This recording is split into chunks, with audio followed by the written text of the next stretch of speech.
আমাদের শরীরের অনেক দাম ধরে রিক্সা আমরা চালাতে পারি না, মানুষ অসম্ভব। আমরা অটো রিক্সা চালাতে দিব, নাহলে সরকার আমাদের অটো নিয়ে আমাদের টাকা দিয়ে দেব, আমরা অটো চালাবো না। আমি একটা অসহায় মানুষ, আমি 3টে কিস্তি উঠেছি, 3টে কিস্তি উঠাইয়া একটা অটো রিক্সা কিনছি। আজকে দেখেন আমি যদি এই রিক্সাটা বন্ধ হয়ে যায় তাহলে আমি কার কাছে যাই দাঁড়ামু? কে আমারে খাওয়াইবে? আমার বাচ্চা মাই বলে কেটা খাওয়াইবে? এটা কি আমার সরকারে এটা কি বহন করে নেবে? এদেরকে প্রশাসনিক ভাবে আপনারা দেখাবেন এরা কি করছে আমাদের সাথে।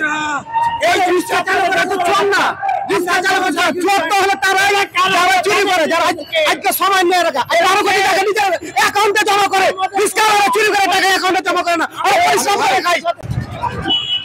বাস্তবিক কারণ রাস্তা যখন আটকানো হয় তো সবার জন্যই সমস্যা। এখন বিকল্প কোনো রাস্তাও নাই এখানে যে আমরা যাবো, ভালো একটা ভোগান্তির ভিতরে পড়ছি, ব্যাগেও যেতে পারতেছি না, সামনে যেতে পারছি।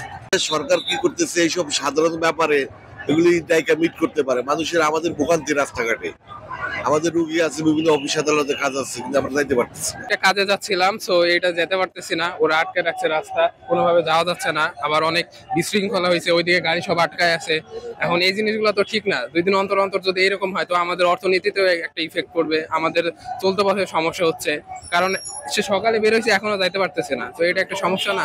ভাই আমি আসলে চরম ভোগান্তির মধ্যে আছি। আমি গতদিনও এই মানে মুখোমুখি হয়েছি, আজকে হইলাম। এখন এখান থেকে আমি যাবো গুলশানে, তো এখান থেকে বাস এখন বন্ধ করে রাখছে।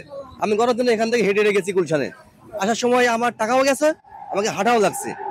তো এই যে কথা হলো যে ইরানের যা চাওয়া পাওয়া আছে, আমার মনে হয় বঙ্গভবনে বা গণভবনে গিয়ে করা উচিত। এই আমাদের মতো সাধারণ পাবলিককে ভোগান্তির মধ্যে ফেলে এটা আসলে ঠিক না, আমার যতটুকু মনে হয়।